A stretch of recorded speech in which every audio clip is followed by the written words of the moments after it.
Welcome to Homeschooling Outside the Box, the podcast that encourages and equips moms who are homeschooling an outside-the-box child.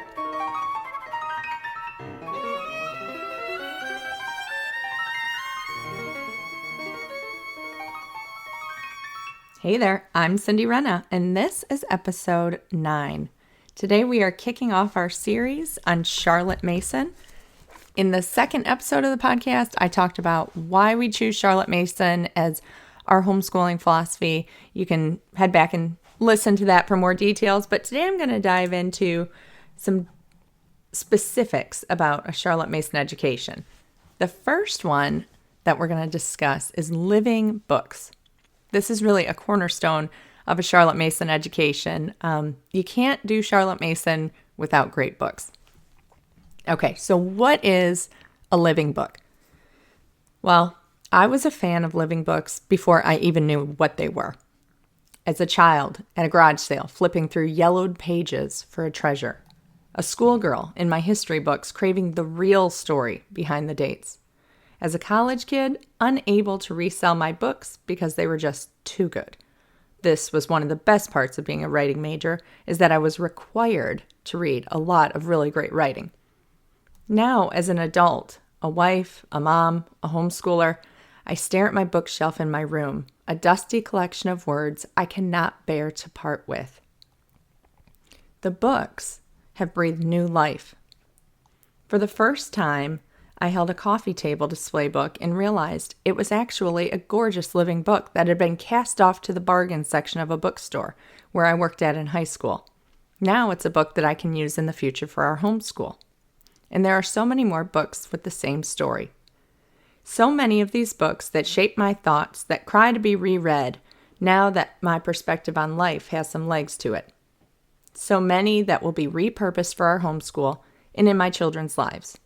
If you don't have a good understanding of what a living book is from that description, the only other thing I can tell you is that you'll know a living book because, well, it speaks to you. A living book reaches a part of your soul and changes your life. Living books are the reason we attach to fictional characters as if they're real people. Living books transport us through space and time, allowing us to befriend an ancient Egyptian, thrill at the size of a dinosaur, and sail the ocean with a pirate. And now some words from Charlotte Mason. As I've said before, we know that a great storehouse of thought exists that holds all the great ideas and concepts that have ever moved and changed the world. More than anything else, we are eager to give the child the key to this wonderful storehouse. Some people claim that the education of our day isn't producing reading people. We're determined that children should love books, and that's why we don't come between the book and the child. We read him books like Tanglewood Tales and, when he's older, Plutarch's Lives, not trying to break them up or water them down, but leaving the child's mind to deal with the material in its own way as best it can. Charlotte Mason, Volume 2, School Education.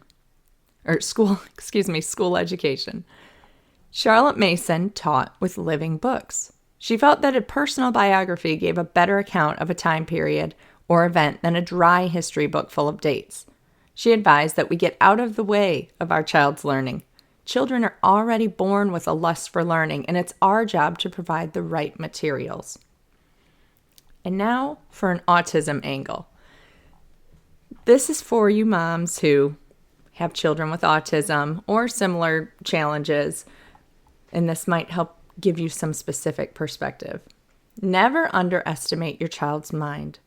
Charlotte Mason urged us to use the unabridged version of books to give your child the richest, fullest language available. Even if your child does not have strong comprehension skills yet, let him feast on the language. Spoon feed him slowly at first with some of the easier to understand unabridged books, like the classic Winnie the Pooh, as well as poetry anthologies. Fill your library with living books from the time your child is born. My favorite board books for our little ones come from the Baby Lit collection. These are great books that break down classics and give them their first taste of the story. Charlotte Mason often made this analogy. Books are like food. You would never feed your children junk food regularly. It might be a special treat, but on average, you would have fresh produce and quality food available at all times. If a child is accustomed to eating only junk food, the sweetest strawberry would not appeal to him. And it's the same with books.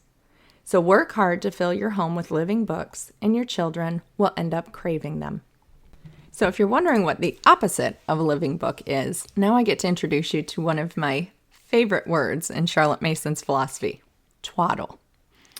So my husband's convinced that this sounds like a bodily function and thinks it's hilarious, but here's what it really means. It means nonsense, foolish, insignificant, or trivial writing or talk. So pretty much, twaddle is a book that would be opposite of a living book. Let me give you an example. I have hated SpongeBob for as long as I can remember. From the time he came on TV and my nephews clamored to see who lived in a pineapple under the sea, I cringed at the theme song. When I had kids of my own, I brainwashed them to believe that under no circumstances do we enjoy him, on screen, in books, or even Lego sets. They would see him come on TV and yell, "We do not watch this." It was actually pretty funny. But a few years ago, my mother-in-law asked me why I hated SpongeBob so much. I couldn't give her a clear answer. But now I understand why. SpongeBob is absolute twaddle. So are we completely twaddle free in the Rena home? No. But we are very close to being so. And I'm very selective when it comes to the books and movies that we do allow to come into our home. There are going to be some books on our shelves that Charlotte Mason would probably consider twaddle that we won't get rid of. I'm thinking of some of our level readers, especially the Lego and Star Wars books, because they're of special interest to my boys. I plan to continue feeding them quality literature in all of our lessons and ideas in hopes that they will be drawn instead to them. Thought breeds thought. Children familiar with great thoughts take as naturally to thinking for themselves as the well-nourished body takes to growing.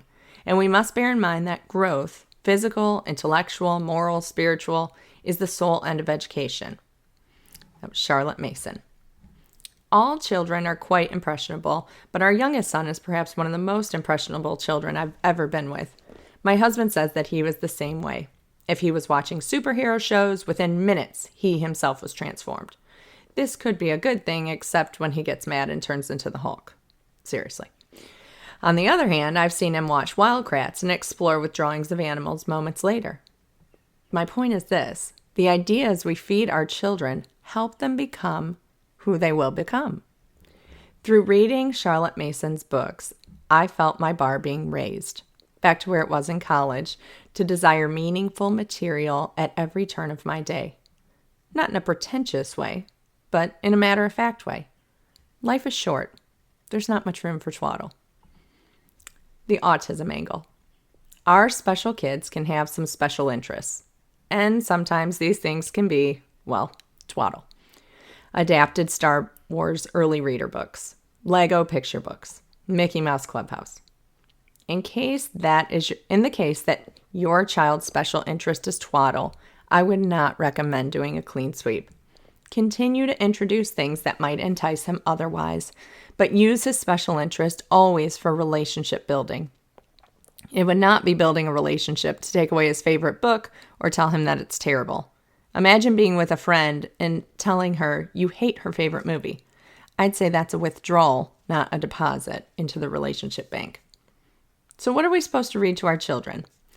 Well, I've put together a few book lists for the well-read child. There is one for the preschool age, there's one for 1st through 3rd grade, and there's one that is constantly evolving for 4th through 6th. I have got these available in the shop if you want to go over there and check them out.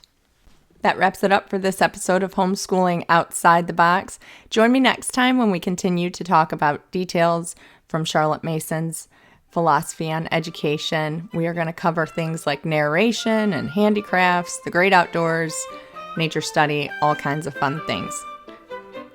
Thanks so much for listening, and I will talk to you next time. Bye-bye.